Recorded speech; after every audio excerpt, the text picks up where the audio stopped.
Per arribar d'aquí fins aquí,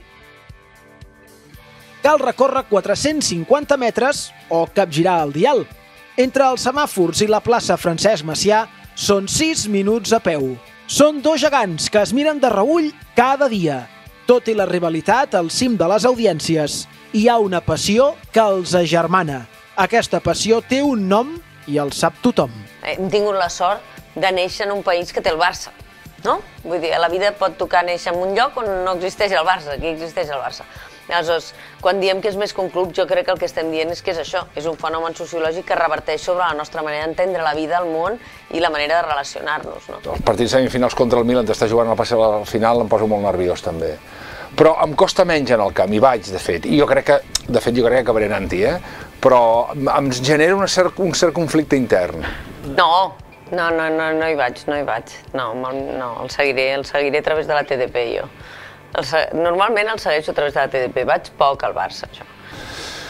Perquè em poso extraordinàriament nerviós amb aquest tipus de partit. I llavors, a casa, puc caminar pel pis, puc sortir de casa, puc...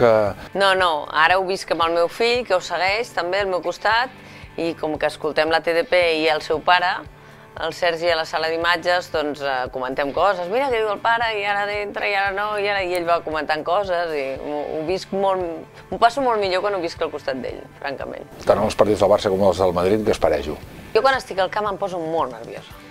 I salto i crido i em poso molt nerviosa. Quan estic a casa, l'espai em neutralitza i ho visc amb més tranquil·litat. Passo menys nervis. És a dir, baixo el cap, miro terra... És una manera ritual personal i molt íntim, a més, no faig còmplice amb ningú als camps. A casa sí, difícilment puc convidar ningú a venir a veure els partits a casa perquè em poso molt nerviós, crido molt, poso la ràdio, la tanco, poso la tele, la tanco, me'n vaig, és una cosa molt curiosa, sí. He anat a totes les finals de Champions amb la meva mare i a totes les que he anat hem guanyat, o sigui... Jo crec que quan hi vaig és quan hi he d'anar, si no, potser deixaríem de tenir bona sort.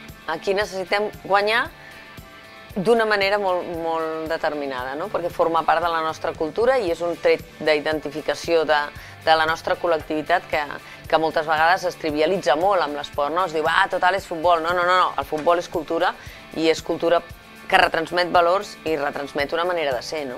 El meu dissabte serà que em llevaré, aniré al mercat, aniré a comprar per tota la setmana, que és el que faig cada dissabte, llegiré els diaris, aleshores farem el dinar, el Sergi descansarà fins que hagi d'anar al partit i nosaltres estarem a casa vivint-ho i segurament bastant solitaris perquè la meva mare i tota la família es mobilitza molt. Allà tothom que pot va al camp. Acostumats a que els partits eren a les 8, a les 9, a les 10, s'eternitzava el dia, però en canvi jugant a les 6 de la tarda jo crec que no s'eternitza i tampoc les prèvies les pateixo gaire. Pateixo molt més el partit, les prèvies no, ni allò de 10 minuts abans tinc un neguit, no. L'únic és que és com si anés amb rellotge de fusta perquè el temps corre molt lent, però no estic especialment nerviós abans dels partits.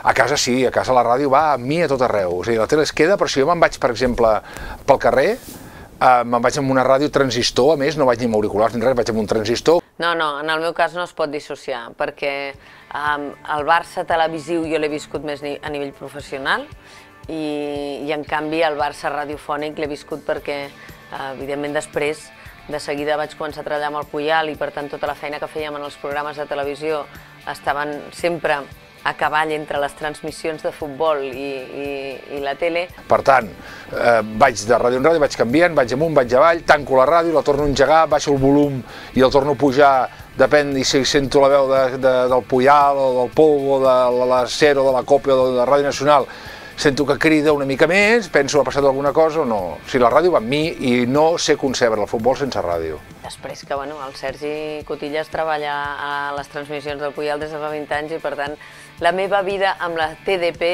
és constant i permanent. O sigui, a mi m'agrada molt fer zàping. Hi ha una emissora concret, que no et diré quina és, que no és catalana, que no poso mai quan juga al Madrid, perquè circumstancialment marca. Sí que recordo que jo anava a futbol a la falda del meu avi. Anava amb el meu pare, les 3 generacions, i amb el meu germà, i jo seia a la falda del meu avi. A córner nord, principal davanter, fila 1. La mare, jo la recordo quan no podia anar a futbol, amb uns cascos d'aquells tan grans de l'època, diguem, a la cuina, enxufada a la ràdio, perquè si no tots, quan érem petits, era tremendo, i cridant molt, no? El primer record d'un Barça-Madrid, jo crec que no el tinc, Segur que era per la ràdio, segur perquè a casa meva els diumenges a la tarda era el carrusel deportivo de la cadena SER amb Vicente Marco de fa molts anys, en la Copa Un buen anís anís, Castellana superior, i llavors això, aquests anuncis i el marcador simultani d'Ardo. Que és que quan anàvem amb cotxe i anava escoltant la ràdio, el carrusel deportivo, que a mi, amb totes les... el soberano, saps? Cosa de hombres, tot això. I jo anava, a mi em posaven sempre a darrere mirant cap a... O sigui, anava amb unes cadiretes que posaven a darrere i quan el meu pare frenava sempre anava fent cops i escoltant el carrusel deportivo. Jo crec que és el meu trauma infantil. I segur que un Barça-Madrid s'escoltava per la ràdio, no sé quina ràdio ni com, però segur. Jo crec que el primer Barça-Madrid que tinc record deu ser amb Juanito. Jo crec que deu ser de fa molts anys, del Juanito i del Santillana. I anava picant-me contra l'allò i escoltant Soberano, anís del mono i tot això, terrible. Conectamos con el estadio del Molinón, saps? Això. Crec que el Catalunya-Espanya ara és qualsevol partit de Lliga. És a dir, a partir del moment que el 17-14 el convertim en un partit de record històric i de demanda futura, jo crec que es converteix tot en un Catalunya-Espanya, un Catalunya-Europa, o digue-li com vulguis. Jo les vegades que m'ho he passat millor veient el Barça, no són un Barça-Madrid, perquè s'hi barregen altres coses, sinó les finals de la Champions. Les finals de la Champions m'ho he passat molt bé, perquè allà és futbol, i aleshores no hi ha cap altre element, és futbol. Hugo Sánchez. Jo crec que Hugo Sánchez era un jugador... Normalment, el rival que odies és el rival que admires. I Hugo Sánchez era tot. Era un ésser futbolísticament magnífic i a la vegada humanament despreciable pel culer. El Pepe perquè fa mal. L'altre era Bullo. Però així com Hugo Sánchez amb el pas dels anys, mira, li ha sabut veure les gràcies, amb el Bullo jo crec que encara empitjora el present, empitjora el passat. Ara, el joc brut al camp jo és una cosa que no la puc entendre. O sigui, i per tant, segurament veure determinats comportaments del PP al camp és de les coses que em sulfura més, no?